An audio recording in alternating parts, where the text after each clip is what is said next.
Assalamualaikum warahmatullahi wabarakatuh. Nama saya Raden Muhammad Ghazali dengan NPM 333114062. Di sini saya akan menjelaskan ujian akhir semester mata kuliah fisika dasar. Langsung saja nomor 1 itu diketahui panjang dan lilitan atau N, luas dan arus listrik frekuensi. Nah, di sini dibuat permisalan dengan PQR. PQR itu dimana kita menggunakan 3 NIM terakhir. Dengan NIM saya 672. Di sini untuk panjangnya itu dia menggunakan nilai R, dimana R itu NIM saya 2 dan didapat 2 meter dan untuk jumlah lilitannya itu 7. Dia menggunakan nilai Q yang sama dengan 7, jadi 7 lilitan ya. Untuk soal nomor 1 yang ditanyakan tentukan kuat medan magnet pada jarak 1 meter dari kawat lurus berarus saat arus 2 detik. Nah, langsung saja kita menggunakan rumus B yang dimana sama dengan mu0 dikali I kali N 2/2 PR. Dengan langsung saja mendapatkan hasil itu minus 4pi dikali 10 pangkat minus 7 omega B per meter persegi. Untuk nomor 2, kuat medan magnet di pusat jika kawat lurus dibuat lilitan hingga menjadi solenoid saat 2 detik. Jadi ini kita kawat lurus dibuat lilitan untuk menjadi solenoid ya. Sini ada 2 rumus. Yang pertama rumus pusat, di mana rumus pusat itu terdapat B dikali P dikali I dikali N dikali L. Dan untuk rumus ujungnya itu ada B kali mu0 dikali I dikali N per 2L. Lanjut ya. Kita di sini nomor 1B ini menggunakan rumus pusat, yang dimana rumus pusat itu B sama dengan mu0 dikali I dikali N per L. Dengan angka yang didapat itu 7 dikali 4pi akar 2 dikali 10 pangkat minus 7 per 2. Dan didapat hasil 1,38 dikali 10 pangkat minus 5 omega B per meter persegi. Untuk yang C, soal C itu besar induktansi jika kawat lurus dibuat lilitan hingga menjadi solenoid. Ya, kita menggunakan rumus B yang dimana mu0 dikali I dikali N per L. Ini sama, kita menggunakan rumus pusat.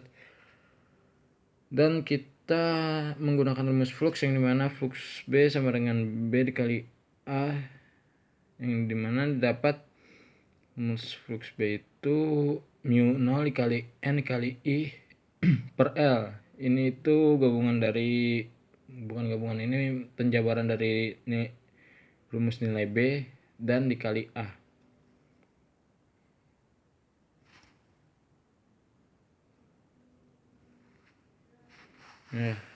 Langsung saja ya, dari rumus tersebut kita mendapatkan hasil angka 588 dikali 10 pangkat minus 7 H. Untuk yang bagian D nya energi induktansi solenoid tersebut saat 2 detik. Jadi energi induktansinya itu saat 2 detik kita menggunakan rumus U sama dengan setengah kali L kali S kuadrat, yang dimana didapat angka setengah dikali 4pi dikali 10 pangkat minus 7 dikali 7 kuadrat dikali 6 per 2 dikali pi dikali cos kali 0,5 pi kali 2 kuadrat. yang dimana didapatkan hasil ini untuk perhitungan di bawahnya ini. Kenapa bisa minus pi? Karena 0, cos 0,5 pi itu jadi didapat minus 1 ya. Minus 1 dikali minus 1 itu jadi pi dikali 2 kuadrat, jadi pi kuadrat minus pi kuadrat ya. Untuk hasilnya 294 pi pangkat 3 kali 10 pangkat minus 7 joule. Untuk yang E nya, besar gaya gerak listrik maksimum yang berubah hanya terhadap sudut. Kita menggunakan rumus flux sama dengan B dikali A.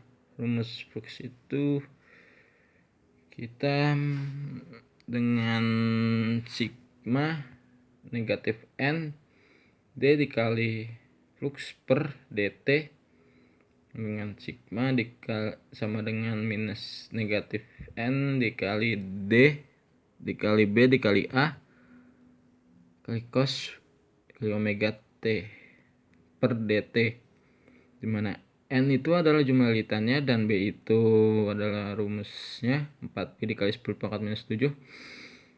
Dan A nya itu, untuk A nya itu kita dapat A itu dari itu ya, A itu sama dengan 2 dikali T nya itu 7 ya, per 2pi dikali 1. Dan langsung saja didapat hasil negatif 98 pi kuadrat kali 10 pangkat minus 7.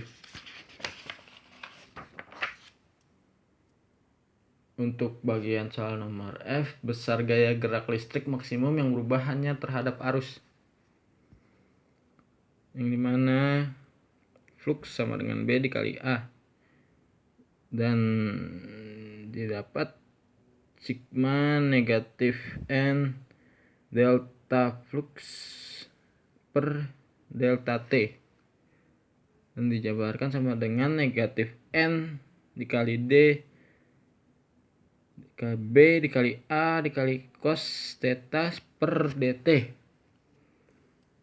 Langsung saja kita didapat hasil itu sigma sama dengan 588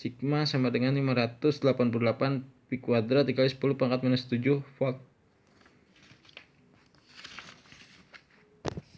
Untuk yang soal nomor 2 itu, jelaskan klasifikasi material magnetik beserta kurvanya. Di sini saya menjawab hanya 3 poin ya: ferromagnetik, paramagnetik, dan diamagnetik. Yang dimana ferromagnetik itu memiliki momen magnetik permanen tanpa adanya medan magnet yang diberikan dari luar. Ferromagnetik terletak pada bagian transisi, diantaranya adalah Fe, Co, N. Nah, ini bisa kita lihat ya, untuk kurva ferromagnetiknya itu seperti ini.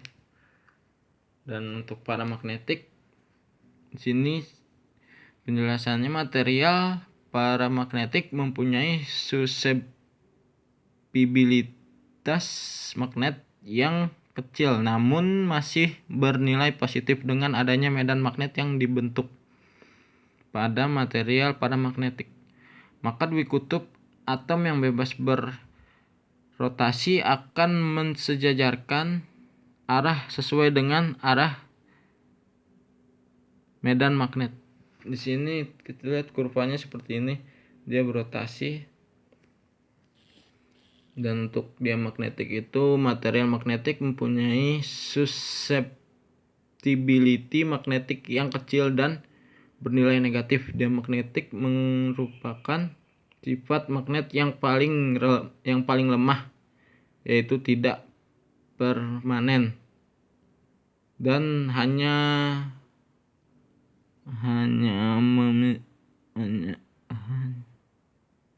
berada dalam magnet.